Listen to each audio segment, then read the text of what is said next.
লক্ষ্যভেদী অনুসন্ধানের সাথে তাৎপর্যপূর্ণ প্রতিবেদন।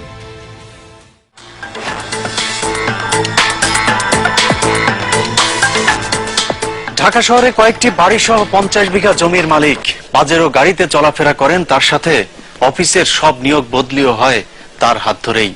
এসব কাজ একাই করেন মন্ত্রী, সচিব, পরিচালক বা এদের মতো ঊর্ধ্বতন কোনো কর্মকর্তা না। সরকারি একটি প্রতিষ্ঠানের সামান্য পিয়নের দাপটেই নাকি অস্থির পুরো অফিস, এমনকি মন্ত্রণালয়ও।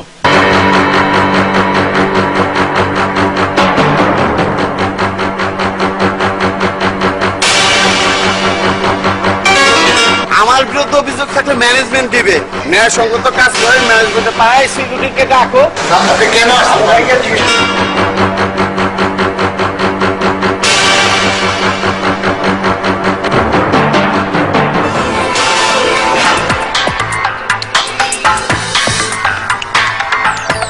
দর্শক, সরকারি সেই প্রতিষ্ঠানের নাম বাংলাদেশ কেমিক্যাল ইন্ডাস্ট্রিজ কর্পোরেশন, আর সৌভাগ্যবান সেই কোটিপতি পিয়নের নাম বিসিআইসির সিবিএ নেতা শামসুদ্দিন ওরফে শামসু।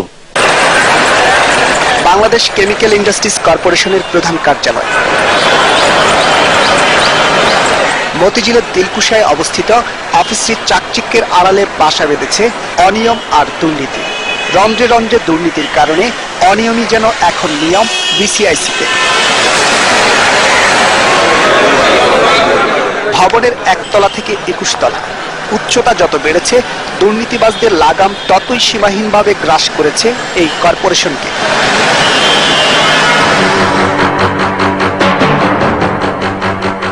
জেনারেটর অপারেটর শফি মিয়া, বয়স 50-এর কাছাকাছি তো হবেই, কিন্তু খাতা কলমে তার বয়স এখন শুধু 30 বছরের একটু বেশি। জন্ম তারিখ হইল 1979 সালে।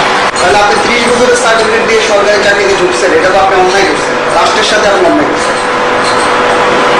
আমি তো আর চাকরি নেই, আমার চাকরি তো দিচ্ছে। অবশ্য বয়স যাই হোক, তারপরও চাকরি হয়েছে, কারণ তার ছোট ভাই বিসিআইসি এর সেই বিতর্কিত সিবিএ সভাপতি শামসুদ্দিন শামসু উর্ফে পিয়ন শামসু। আমার বিরুদ্ধে অভিযোগ থাকলে ম্যানেজমেন্ট দিবে।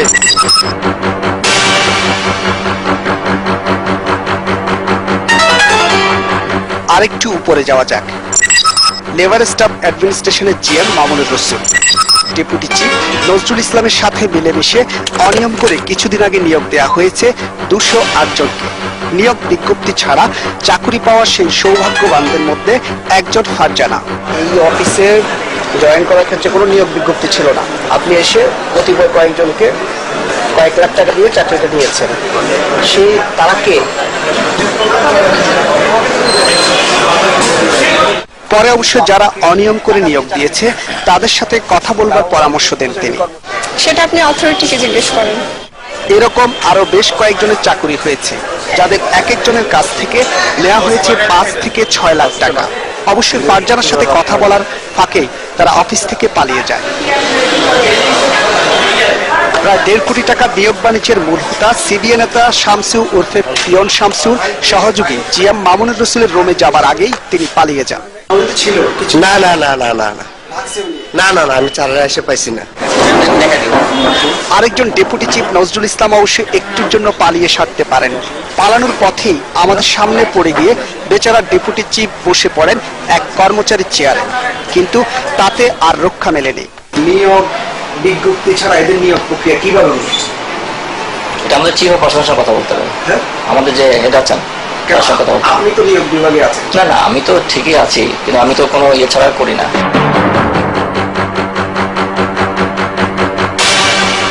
এক দুর্নীতিবাজের গলাবাজির মাঝেই আমাদের কাছে খবর আসে আরেক দুর্নীতিবাজ মামুনুর রসুলও অফিসেরই 3 তলার এক কর্মকর্তার রুমে পালিয়ে আছে। আপনার কাছে গিয়েছিলাম, খুঁজে না পেয়ে এদিকে আসেন। তিনি অবশ্য নিয়োগ নিয়ে বাণিজ্যের কথা স্বীকার করেছেন, তবে নিজের গা বাঁচিয়ে কথা বলেছেন।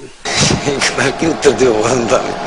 এইগুলো তো অফিসিয়ালি নন অফিসিয়াল, এগুলো তো জবাব চাকরিজীবী হিসেবে কতটা সীমাবদ্ধতা আমাদের আছে আপনার তো জানানো। এটা নজরুল ইসলাম মামুনুর রসুলের পর এবারের পালা সিবিএ নেতা শামসুদ্দিন ওরফে শামসুর। চলুন এবার শামসুর কাছে যাওয়া যাক, দেখা যাক শামসু কি বলে। আমার বিরুদ্ধে অভিযোগ থাকলে ম্যানেজমেন্ট দিবে। ন্যায়সঙ্গত কাজ করেন, ম্যানেজমেন্টে পাঠায় সিকিউরিটিকে ডাকো, তারা পারমিশন আছে কিনা পারমিশন নিয়ে আপনি তদন্ত 1 মাস কেন 2 মাস 6 মাস আপনি তদন্ত করবেন, কোনো অসুবিধা নেই।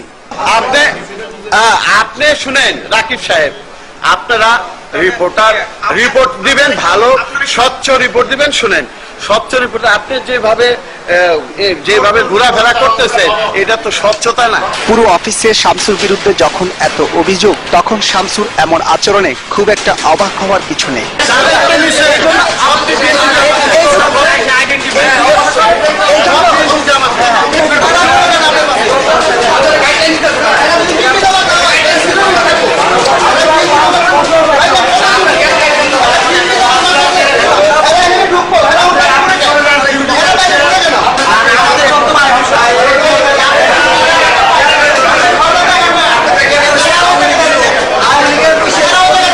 তবে অবাক হতে হবে, আলাদ্দিনের চেরাগ হাতে পাবার মতোই খালি হাতে বিসিআইসিতে পিয়ন পদে চাকরি নেওয়া শামসুর উত্থান দেখে। বিসিআইসি এর একসময়ের রং মিস্ত্রি ইসরাইল খানের ছেলে শামসুদ্দিন খান পিয়ন পদে চাকরি নিয়েছিল প্রায় 24 বছর আগে। পিয়ন থেকে এসি হেল্পার, সবশেষে পদোন্নতির পর সুপারভাইজার হিসেবে দায়িত্ব পালন করছে শামসু। মাস শেষে মাইনে পান 1015 টাকা, কিন্তু প্রতি মাসে শামসুর গাড়ির তেল খরচই হয় অন্তত 50,000 টাকা। চতুর্থ শ্রেণীর কর্মচারী, অথচ চড়ছে যুগ্ম সচিব পদমর্যাদার কর্মকর্তার গাড়ি। এসবই তার ক্ষমতার বহিঃপ্রকাশ। একটা পাজারো গাড়ি যার নাম্বার 5031, সেই পাজারো গাড়িটা সে মানে অনবরত ব্যবহার করতেছে দিন রাত, এবং তার ওয়াইফ এবং অবৈধভাবে তার ওয়াইফ এবং তার বাচ্চা কাচ্চা এবং সে সিভিল নামদারি হইয়া সে এই গাড়ি ব্যবহার করতেছে। এমন ক্ষমতাবানের ক্ষমতার দাপটে পুরো অফিসে এখন আতঙ্কগ্রস্ত। সে প্রত্যেকটা মানুষের কাছে যেভাবে টাকা পয়সা নিয়ে বা নিয়ে সবসময় বাসা ভাড়া নিয়ে সবকিছু নিয়ে সে সবসময় মানুষকে জিম্মি করে রাখতো। যদি তার কথা কেউ না শুনতো তখন তাকে বদলি করে দেয়, এখান থেকে হয়রানি করতো, বদলি করে হয়রানি করে দিত। সে সামান্য একজন এসি মেকানিক্স হইয়া সে এত টাকা এত বিলাসবহুল বাড়ি করতে পারে না। কারণ আমি একজন ড্রাইভার, তার থেকে বেতন আমি বেশি পাই, কিন্তু আমি তো আজ পর্যন্ত ঢাকা শহরে কিছুই করতে পারিনি। সে শুরু করলো নির্যাতন, নিপীড়ন, মামলা হামলা। এরপরে আমরা অতিষ্ঠ হইয়া তার নাম রাখলাম কোফা শামসু। সে যারে পায় তারে কোপায়। তার কোপ রামদা কিংবা আপনার ওই যে সুরির কোপ না, তার কোপ আছে টাকা। পুরো অফিসকে কবজিবন্দি করে শামসুর এখন কোটি কোটি টাকা, গাড়ি বাড়ি কি নেই তা। ঢাকা শহরের বিভিন্ন জায়গায় নামে বেনামে ফ্ল্যাট। বনানী মতিঝিল রোডে চলাচল করা 2টি 6 নম্বর বাস, 7টি মাইক্রোবাস, সিএনজি ও একটি লেগুনা গাড়ি ভাড়ায় চলছে তার। সিসিবির মতো ব্যবসা চলছে, এখনো গাড়ি আছে, গাড়ি 6 নম্বর রোডে গাড়ি আজকে। ডেমরাতে বাউন্ডারি দেয়া 1 বিঘা জমির পুরোটার মালিক শামসু। তার সাথে পাশের বাজারে রয়েছে বেশ কয়েকটি দোকান। কোথা থেকে টাকা আসলো, কোথা থেকে কিভাবে কিনলো, এটা তো আমার জানার বিষয় না। দোকান কিনছে, এটা দোকান কিনতেই পারে, আপনিও কিনতে পারেন। বিপুল সম্পদের অধিকারী চতুর্থ শ্রেণীর এই কর্মচারী বিলাসিতার জন্য রূপগঞ্জের বরফাতে গড়ে তুলেছেন বিশাল এই বাগান বাড়ি। 1 বিঘার উপরে আছে, আর 7 লাখ করে আপনি 1,40,00,000 টাকা আসে। ডেমরাতে শামসুর রয়েছে 7 কাঠা জমির উপর তৈরি করা 6 তলা ভবন, ডুপ্লেক্স। এই বাড়ির ভেতরে ঢুকলে বোঝা মুশকিল হবে এটা বিসিআইসির পিয়নের বাড়ি নাকি চেয়ারম্যানের। পিয়নের বাড়ির এমন চিত্রে গোলকধাঁধার মাঝে আরেক গোলকধাঁধায় ফেলে দেয় শামসুর মেয়ে। আমাদের দেখে কাঁথা কাপড় গায়ে দিয়ে শুয়ে পড়েন। অসুস্থতার ভান করে বাবার গাড়ি বাড়ির সংখ্যা নিয়েও উল্টাপাল্টা উত্তর দিতে থাকে শামসুর মেয়ে। 2-3টা বাড়ি কই আমি তো দেখি না, আমি তো এখানে আসি, এখানে দেখতেছি। এটা কয় বছর হয়েছে? আমি না খুব অসুস্থ বোধ করতেছি। এই বাড়িতে কয় বছর? না, এটা কয় বছর হয়েছে সেটা বলো। আর আমি তো বললাম এটা আপনাকে 5 বছর। এরই মধ্যে ছুটে আসে শামসুর বোন। আত্মীয় স্বজনদের পেয়ে শামসুর অসুস্থ মেয়েও ততক্ষণে সুস্থ হয়ে যায়। এরপর শুরু করে বাবার পক্ষে নানা সাফাই গাওয়া। যারা এগুলো বলছে, আপনি তো অফিস থেকে তদন্ত করছেন না? অফিসেও তো এগুলো নিয়ে আলোচনা হয়েছে। কারণ একটা মানুষের আব্বু যেহেতু এসিবি এটা করতেছে, এগুলোর পক্ষে থেকে অনেক শত্রুতা আছে, এবং এগুলো এই শত্রুতা আমি করেই এগুলো করতেছে সবাই। এগুলো সম্পূর্ণ মিথ্যা অভিযোগ। শামসুর মেয়ে বোনেরা নিজেদের সাফাই গাইলেও তাদের প্রতিবেশীরা বিস্মিত শামসু একজন চতুর্থ শ্রেণীর কর্মচারী এই খবর শুনে। কোটি কোটি টাকা পিওনের চাকরি করে, বেতন পায় 8,000, মাসে 1 লাখ টাকা কামাই করে, এটা তো অবহত টাকা কামাই করে। কেউ যদি দুর্নীতি করেছে শুধু একজনের জন্য না, আমাদের দেশের A to Z পর্যন্ত অবশ্যই তার এরকম শাস্তি হওয়া দরকার, যেন ভবিষ্যতে অন্য কেউ এই আপনার দুর্নীতি করতে সাহস না পায়। সব মিলিয়ে শামসু এখন কোটি কোটি টাকার মালিক। ফকির থেকে রাজা হবার এমন বিস্ময়ের বিষয়ে জানতে গিয়ে শামসুর রোশানলে পড়তে হয় আমাদের। সে সময় এই প্রতিবেদককে দেখে নেওয়ার হুমকি দেয় শামসুর পোষা ভুয়া এই সাংবাদিক মেজবাউদ্দিন।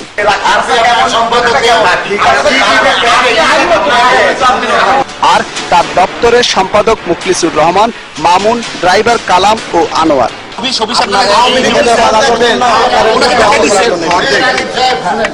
চোরের মারে এমন বড় গলা অবশ্য খুব বেশিক্ষণ থাকেনি, কারণ চোরের মনে তো পুলিশের ভয় থাকবেই। যে কারণে শামসু আমাদেরকে বিভিন্নভাবে ম্যানেজ করবার চেষ্টা করে। সবশেষ আমাদেরকে টাকার বান্ডেল ধরিয়ে ম্যানেজ করবারও চেষ্টা ছিল তার। সেখানে যাব, তার আগে বিরতিতে যাচ্ছি।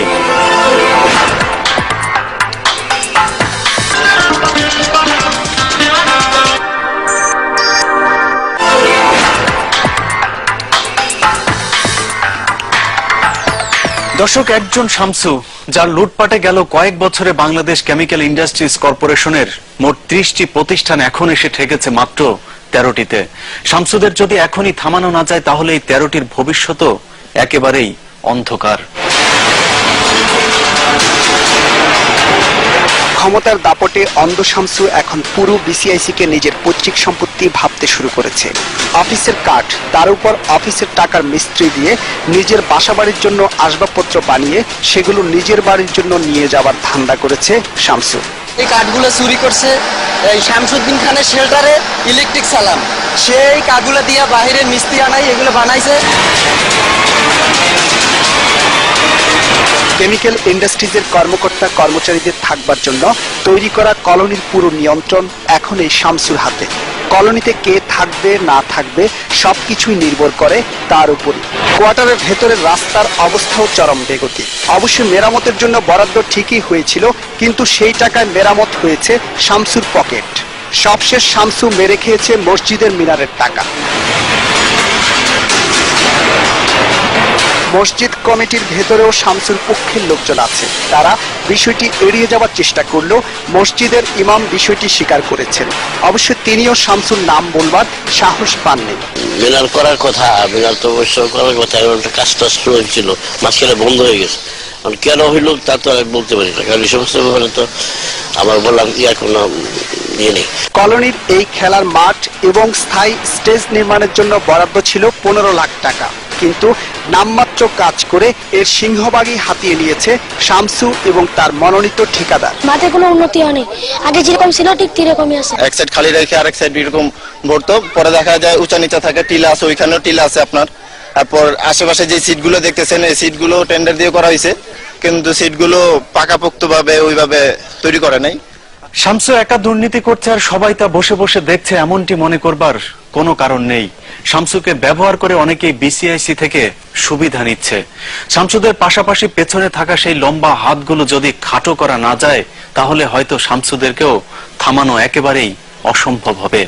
এই গভর্নমেন্টের কারা কারা ক্ষতি করতেছে, কারা দুর্নীতি করতেছে, তারা এই গভর্নমেন্টের সরকারের বিরুদ্ধে, কর্মচারীর বিরুদ্ধে এবং কর্পোরেশনের ক্ষতি করতেছে, তারা কারা, তাদের সাথে আপনারা ঘুরতেছেন। ওই বিএনপি জামাত শিবিরের লোকজন নিয়ে ঘুরতেছেন আপনারা। অনেক জায়গার মতো শামসুরও এখন বল একটাই, সব দোষ জামায়াত শিবিরের। আসলে বিএনপি জামায়াতকে ভাঙিয়ে রাজনীতি করে বিসিআইসি কে ডুবালেও এই শামসুই একসময় বিএনপি করতেন। এখন তো আপনার সঙ্গে শ্রমিক নেই, বিসিআইসি কর্মচারী শ্রমিক নেই, তাই তো? আর ওই সময় যে বিসিআইসি কর্মচারী শ্রমিক দল ছিল, আপনি যখন সাধারণ সম্পাদক ছিলেন। আমি শ্রমিক লেগেছিলাম। অস্বীকার করলেও সেই প্রমাণ আমাদের কাছে রয়েছে। এখানেই শেষ নয় যে আওয়ামী লীগের ছায়ার নিচে থেকে এখন নিজেকে সিবিএ সভাপতি দাবি করছেন সেই কমিটির মেয়াদও শেষ হয়েছে 2010 সালে, কিন্তু গায়ের জোরে এখনো তিনি সভাপতি। ওই কমিটির কর্মচারী লীগে কিভাবে আসছে, কেমনে আসছে, এটা সম্পূর্ণ আঙ্গুল ফুল্লা কলা গাছের মতন। ও কর্মচারীদের সেবার নামে ও করে অত্যাচার, প্রত্যেকটা কাজে ও পয়সা ছাড়া একটা কাজও করে না। 13টা কারখানার মধ্যে মাস্টার অপারেটরদেরকে পদোন্নতি দিয়ে প্রতিজনের থেকে 3,000 টাকা করে 5.5 কোটি টাকা সে আত্মসাৎ করেছে একা শামসুদ্দিন খান। 2008-এর পরে কোনো নির্বাচন নেই বিসিএসিতে। আজকে মতিন মাস্টার রায় রমেশ তার একটা কমিটি দাঁড়া করে দিয়ে তাগরে ফ্লোভারে তাগর সিগনেচারে আজকে একটা কমিটি না অবৈধভাবে আছে 3-4 বছর চলছে না। কোনো আইন মানে আমার তার কোনো আইন তার কোনো ডকুমেন্ট নাই। শ্রম অধিদপ্তরের কাছেও বিষয়টি বিস্ময়কর, তারপরেও তারা অসহায়। কোন ব্যালটের মাধ্যমে নির্বাচন করে ফলাফল দাখিল করার জন্য সে বোধহয় দুর্বল, এই জন্য সে গিয়ে ওই চিঠির এগেনস্টে অন্য দল থেকে উড়ে এসে জুড়ে বসা শামসুকে পেছন থেকে ইন্ধন যোগাচ্ছেন আওয়ামী লীগের একজন কেন্দ্রীয় নেতা। যারা ট্রেড করে দুর্নীতি কি করার, তার কিছুই তো করার নাই। এই শামসুদ্দিন একটা ভালো ছেলের সংগঠন, একটা সচিবের বিভিন্ন ব্যাংকেতে 4 থেকে 5টা করে গাড়ি নিজেরা ব্যবহার করে, ওই শালীদেরও দিয়েছে, ওই মেয়েদেরও দিয়ে দিয়েছে, বাবার সম্পত্তি পেয়ে গেছে, সেখানে দুটো কোনো খোঁজ নাই। এদের আশকারায় শামসু এখন অফিসের পাজেরো গাড়িতে চড়ে, আর তার গাড়ির দরজা খুলে সালাম দেবার জন্য দাঁড়িয়ে থাকতে হয় তার চাইতেও উচ্চপদস্থ কর্মচারী-কর্মকর্তাদের। পাজেরো এই গাড়িটি অবশ্যই শামসুর জন্য বরাদ্দ নয়, অফিসের জিএম এর গাড়ি জবরদখল করেছেন। সেখানেও কথা বলার সাহস দেখায়নি জিএম। ট্রান্সপোর্ট অফিসারেরও কিছুই করার নেই। যাওয়ার সময় জিমের সাথে যায়, যাওয়ার সময় তো উঠতে পারে, বা আমার মধ্যে অফিসিয়াল কাজে সাংগঠনিক যেহেতু সে এখন কর্মচারী লীগের একটা সভাপতি হিসাবে সে দাবি আছে, তবুও এখানে কতগুলো আছে যেখানে ম্যানেজমেন্ট কোন সামগ্রিক পক্ষে বুঝতে হবে। অফিসের অনেক বড় কর্মকর্তাই শামসুর কাছে কুপকার। শামসুকে ব্যাক করতেছে ওরা, পুরো শ্রমিক লীগ ব্যাকআপ দিচ্ছে। ওটা তো করছে দিল্লি পুরো কথা কেন না, ওই তো মানে কাজ করছে আপনি কত মানে আমাদের কেপিএমটা বসাই দিল। কিছু কিছু কথায় জিম্মি অবশ্যই, সে তো কোনো কাজ করে না, সিবিআই মানে নো ওয়ার্ক। একজন প্রেসিডেন্টকে আমি লাল কালি দেবো আর আমি সিটে থাকবো, আপনি কেন এক্সপেক্টেড? তার দাপটে অফিস তো বটেই, মন্ত্রণালয়েরও অনেকেই মুখ খুলতে ভয় পায়। প্রথমত আমি বিষয়গুলো নতুন তো এখনো সব জেনে উঠি না, আর সেকেন্ড করে আমার সেক্রেটারিকে জিজ্ঞেস না করে আমি আপনার সাথে কথা বলি, আপনি মানে সাংবাদিকদের সাথে কথা বলতে পারবেন। অবশ্য কেউ কেউ তার বিরুদ্ধে মুখ খুলেছিলেন, কিন্তু লাভ না হওয়ায় হতাশ তারাও। এরা আছে মহল আক্ষেপ শামসু কিন্তু অনেক দুর্নীতির অভিযোগ আমরা দুর্নীতি দমন বিভাগ তো কিছু করে না, স্টেপ নেই না। আমি নেব মানে আমি অতিষ্ঠ, নেত্রীর জানানোর দরকার জানাই দিয়ে দিচ্ছি। এসবের কারণ হলো যারা ব্যবস্থা নেবার চেয়ারে বসে আছেন তাদেরকে বান্ডেল দড়িয়ে দিলেই সব শেষ। শামসু আমাদেরকেও চাপানোর চেষ্টা করেছিল, কিন্তু তা অবশ্যই সম্ভব হয়নি।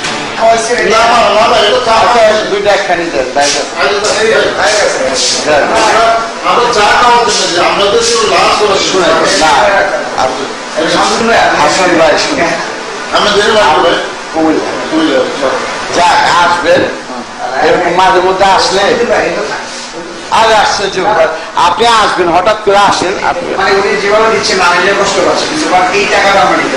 বহু কষ্টে বুঝিয়ে শুনিয়ে কৌশলে উদ্ধর্ষ শামসুর কাছ থেকে সরে আসতে হয়। অমুক দিয়ে কথা বলছে, এই ধরনের একটা প্রমাণ যদি থাকে আমি অন্তর থেকে শান্তি পাবো এবং আমি সামনে হজে যাবো, আপনার দোয়া করবো। দর্শক, একটি ভিশনের মাধ্যমে বাংলাদেশকে মধ্য আয়ের দেশে পরিণত করবার লক্ষ্যে মন্ত্রী প্রধানমন্ত্রীদের কঠোর পরিশ্রম আজ ডুবতে বসেছে শুধুমাত্র সরকারি অফিসগুলোর কতিপয় অসৎ কর্মকর্তা কর্মচারীদের অনিয়ম দুর্নীতির কারণে।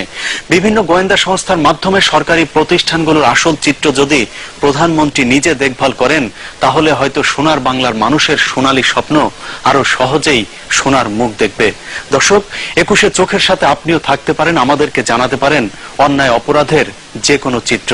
লিখতে পারেন প্রযোজক 21শে চোখ, 21শে টেলিভিশন, জাহাঙ্গীর টাওয়ার, 10 কারওয়ান বাজার, ঢাকা 1215।